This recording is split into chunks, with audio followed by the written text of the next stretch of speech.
Isang mapagpalang umaga sa ating lahat, mga kapatid ko kay Kristo.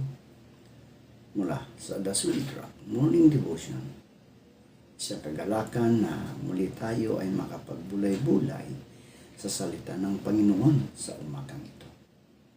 Mga ilang minutong pagbubulay-bulay ng mga salita ng Panginoon upang papurihan at sambahin ang ating Panginoong Hesukristo. Magandang umaga sa ating lahat. Isang bagong araw na naman ang ipinagkaloob sa atin ng Panginoong Diyos. Isang pagkakataon upang tayo ay magpasalamat, purihin at paglingkuran siya. Sa bawat umaga, marami tayong kinakaharap na gawain, mga responsibilidad at mga hamon sa buhay. Ngunit, bago natin harapin ang mundo, mahalagang simulan natin ang araw na nakatingin at nakatayo sa matibay na bato, ang ating Panginoong Hesukristo. Maaaring magbago ang ating kalagayan, ngunit hindi nagbabago ang Diyos. Maaaring may mga bagay na hindi natin alam kung paano haharapin. Ngunit maaari tayong magtiwala sapagkat ang Diyos ang ating lakas, ang ating gabay, at ang ating kanlungan. Kaya sa umagang ito, mga kaibigan, buksan natin ang ating mga puso sa presensya ng Diyos. Hayaan nating ang kanyang mga salita ang manguna sa ating mga desisyon at ang kanyang presensya ang magbigay sa atin ng kapayapaan.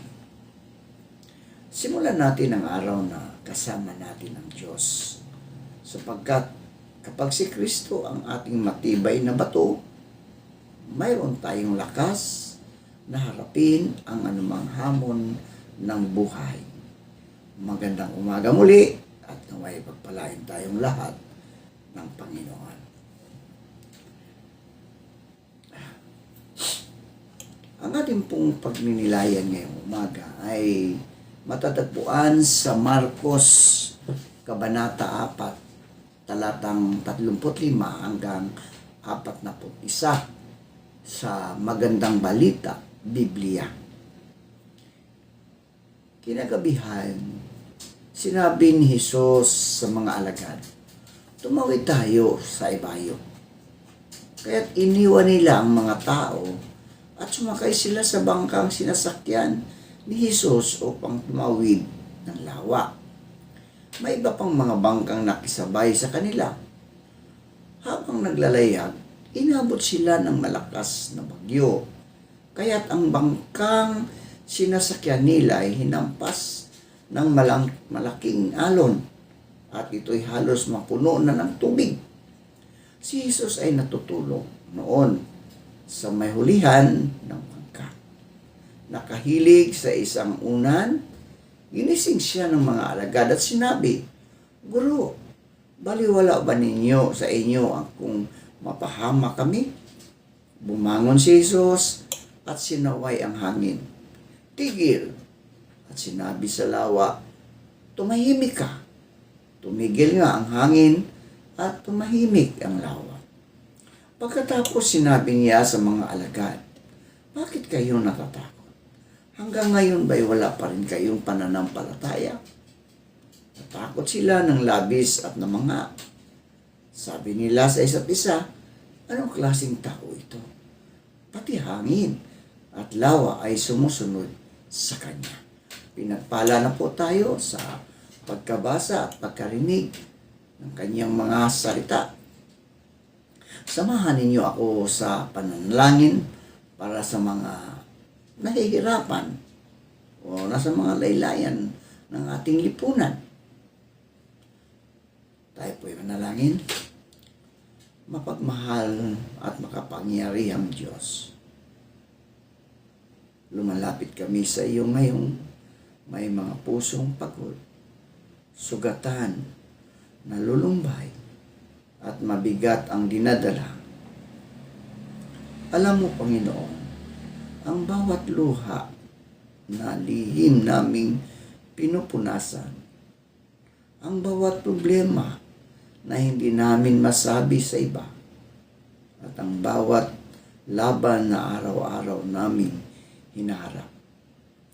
Panginoon, hinihiling namin ang iyong yakap at presensya sa mga taong nawawalan na ng pag-asa, sa mga nahihirapan dahil sa problema sa pamilya. Bigyan mo sila ng pagkakaisa, pangunawa at pagmamahalan. Sa mga may suliraning pinansyal, buksan mo ang mga pintuan ng pagpapala at pagkakakitaan. Sa mga nabigo at nawala ng trabaho, bigyan mo sila ng bagong pagkakataon at lakas upang muling bumangon. Sa mga taong may mabigat na kalooban at puno ng pangamba, ipaalala mo na sa kanila na hindi sila nag-iisa. Kapag nanghihina sila, ikaw ang maging kanilang lakas. Kapag natakot sila, ikaw ang maging kanilang kapayapaan. Kapag hindi nila alam ang susunod na hakbang, ikaw ang maging kanilang gabay. Panginoon, turuan mo kaming magtiwala sa iyo kahit hindi namin nauunawaan ang lahat ng nangyayari. Tulungan mo kaming manatiling matatag kahit tila napakalaki ng mga alon ng buhay. Kapag pakiramdam namin ay hindi na namin kayang magpatuloy, ipaalala mo sa amin na ang iyong biyaya ay sapat at ang iyong pag-ibig ay hindi nagbabago. Bigyan mo kami ng pusong marunong maghintay. Bigyan mo kami ng pananampalatayang hindi sumusuko. Bigyan mo kami ng tapang na harapin ang bawat pagsubok at karunungan gumagawa ng tamang desisyon. Dalangin din namin ang mga pamilyang dumaraan sa matinding pagsubok. Ingatan mo sila at pagkalooban ng pagkakaisa.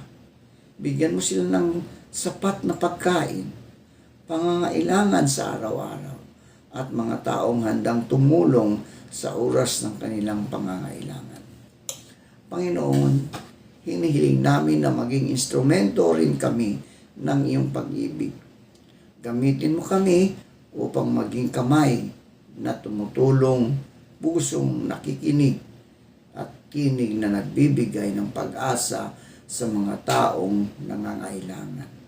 Sa lahat ng aming problema, turuan mo kaming sabihin, Panginoon, hindi ko man alam kung paano matatapos ang lahat ng ito. Alam kong kasama kita. Hindi ako susuko sapagkat ikaw ang aking landas at pag-asa. Salamat, Diyos, sapagkat kahit sa gitna ng bagyo ay naroroon ka. Kahit sa gitna ng luha ay hindi mo kami iniiwan. At kahit hindi pa namin nakikita ang kasagutan, naniniwala kami na gumagawa ka ng paraan. Inahahabilin namin sa iyo ang lahat ng aming alalahanin, pangamba, problema at kinabukasan. Sa pangalan ni Jesus na aming Panginoon at tagapagligtas, aming dalangin. Amen. Alon sa dagat. Yun po ang pamagat ng ating pagninilayan ngayong umaga, mga kaibigan. Alon sa dagat. Ang buhay ay parang dagat, di ba? Parang dagat.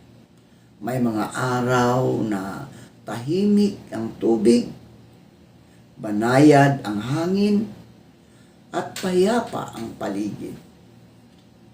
Ngunit, mga kaibigan, may mga panahong dumarating ang malalaking alon. mga pagsubok, problema, kabiguan, takot, at mga sitwasyong hindi natin inaasahan. Minsan, pakiramdam natin ay napakalakas ng alon at tila wala na tayong kakayahang lumaban.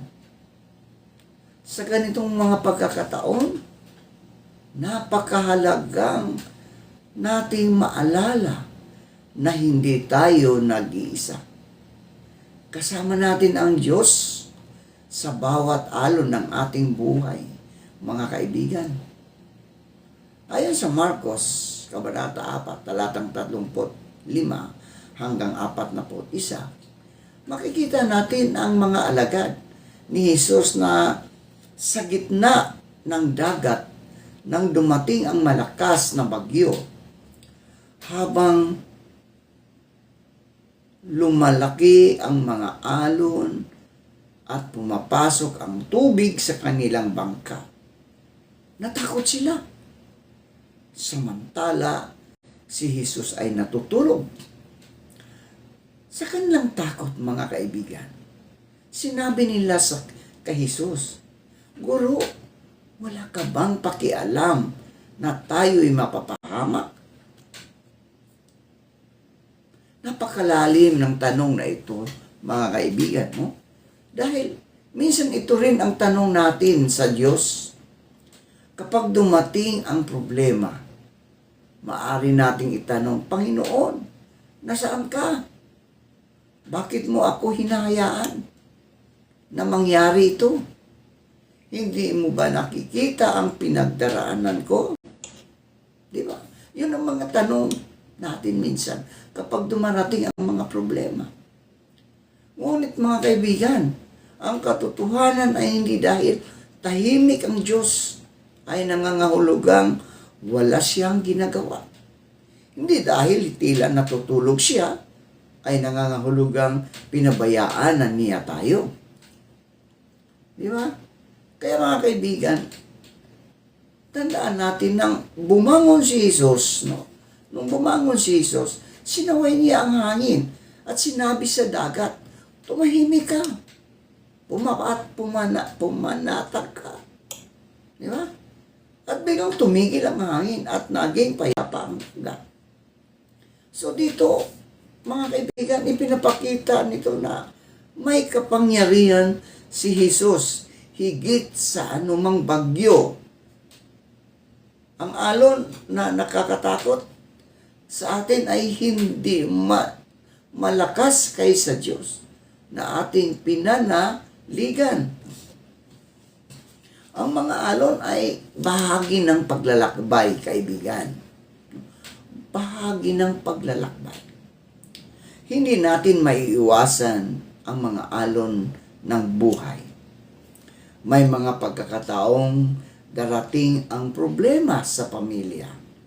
May mga panahon na kakulangan sa pananalapi. May mga karanasan ng pagkabigo, pagkawala, pagtanggi at sakit. May mga panahong tila hindi natin alam kung ano ang ating gagawin. Ngunit mga kaibigan ko kay Kristo, ang pagkakataon ng alon ay hindi nangangahulugang mali ang ating direksyon. Hindi nangangahulugan. Minsan, kahit sumusunod tayo sa Diyos, makararanas pa rin tayo ng bagyo. No? Makakaranas tayo ng bagyo. Ang mga alagad ay kasama ni Jesus nang dumating ang bagyo, di ba? No, so ibig sabihin mga kaibigan, ang presensya ng Diyos ay hindi nangangahulugang wala ng problema. Sa halip, nangangahulugan ito na may kasama tayo habang hinaharap natin ang mga problema.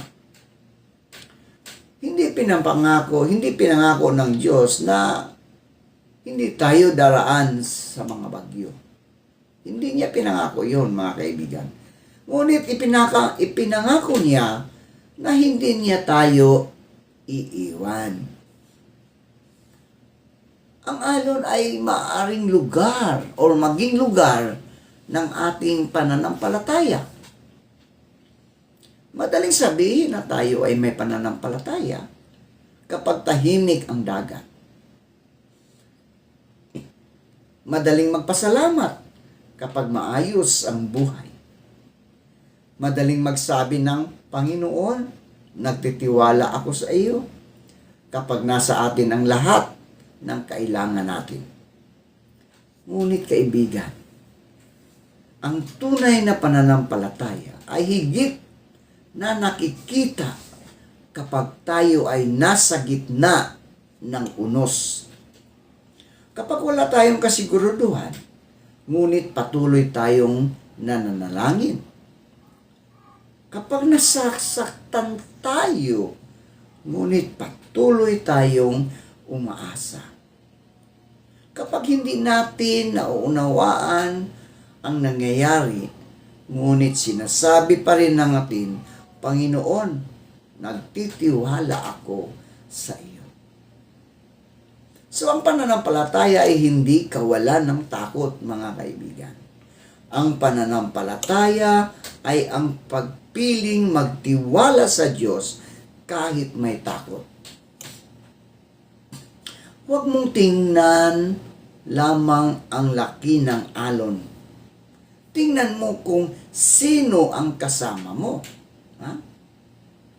Kapag nakatingin tayo sa malalaking alon, mga kaibigan, madali tayong panghinaan ng loob.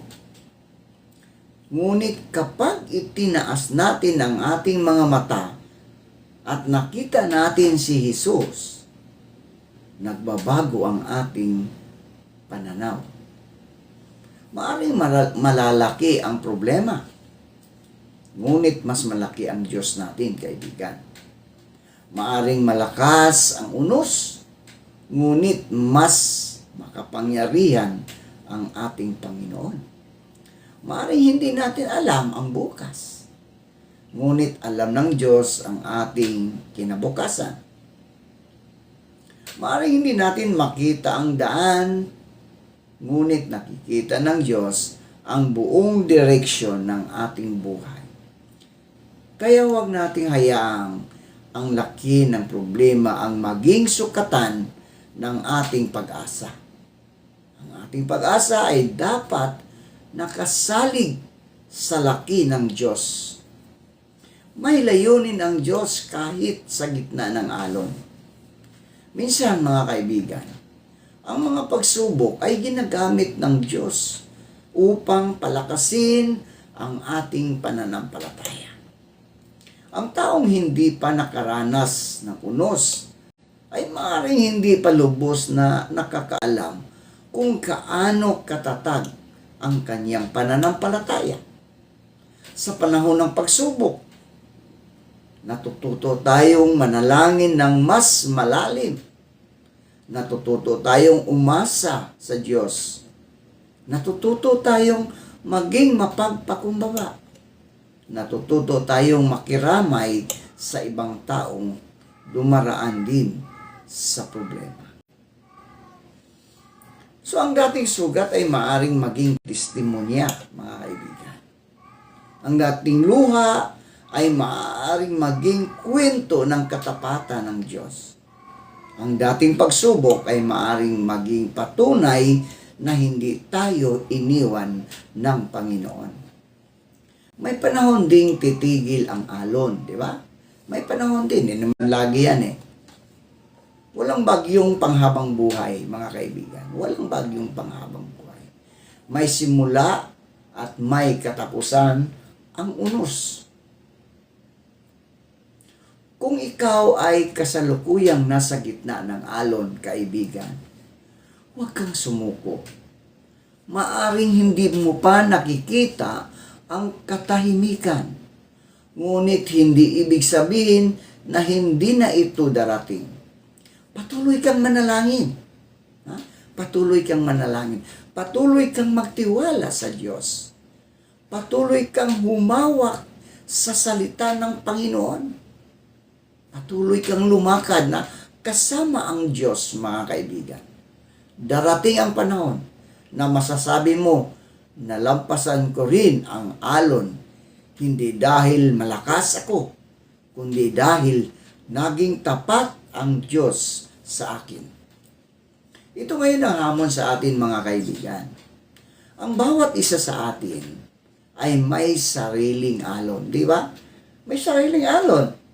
May alon ng problema, may alon ng takot, may alon ng pangamba, may alon ng kabiguan, at may alon ng mga tanong na hindi pa nasasagot. Ngunit mga kaibigan, sa gitna ng lahat ng ito, tandaan natin, hindi tayo nag-iisa. Kasama natin ang Diyos. Kung minsan ay pakiramdam natin na ay tahimik ang Diyos, di ba? Huwag nating isipin yan, kaibigan, na iniwan niya tayo. Maaaring tahimik siya ngayon, ngunit siya ay naroroon. Maaaring hindi niya agad alisin ang bagyo sa buhay natin, ngunit bibigyan niya tayo ng lakas upang malampasan ito. Kaya, kapag dumating ang malaking alon, kaibigan, huwag agad sumuko. Humawak sa Diyos, manalangin, magtiwala, at sabihin sa iyong puso, maaaring malaki ang alon, ngunit mas malaki ang aking Diyos. Maaaring malakas ang bagyo, ngunit hindi ako nag-iisa. Kasama ko si Jesus at sa Kanya ako magtitiwala hanggang sa dumating ang katahimikan. Manalangin tayo. Aming mapagmahal na Ama sa langit, maraming salamat po sa oras na ipinagkaloob mo sa amin upang kami ay makapagtipon, makinig sa iyong mga salita at magnilay sa iyong kabutihan. Salamat po dahil sa gitna ng aming mga problema, pagsubok at pangamba, hindi mo kami kailanman iniiwan. Naway maiuwi namin ang mga aral na aming natutunan at may sa buhay ang iyong salita sa bawat araw. Panginoon, palakasin mo ang aming pusong nanghihina. Aliwin mo ang mga nalulungkot. Tulungan mo ang mga nangangailangan. At bigyan mo ng pag-asa ang mga taong dumaraan sa mabibigat na pagsubok. Samahan mo po kami sa aming pag-uwi. Ingatan mo ang aming mga pamilya, tahanan, trabaho, at mga mahal sa buhay. Gabayan mo kami sa bawat desisyon at tulungan kaming manatiling tapat sa iyo. Naway ang iyong kapayapaan, ang iyong pag-ibig, ang iyong biyaya, at ang iyong presensya ay manatili sa bawat isa sa amin. Ang lahat ng ito ay aming dalangin sa makapangyarihang pangalan ni Jesucristo na aming Diyos at tagapagligtas. Amen at amen.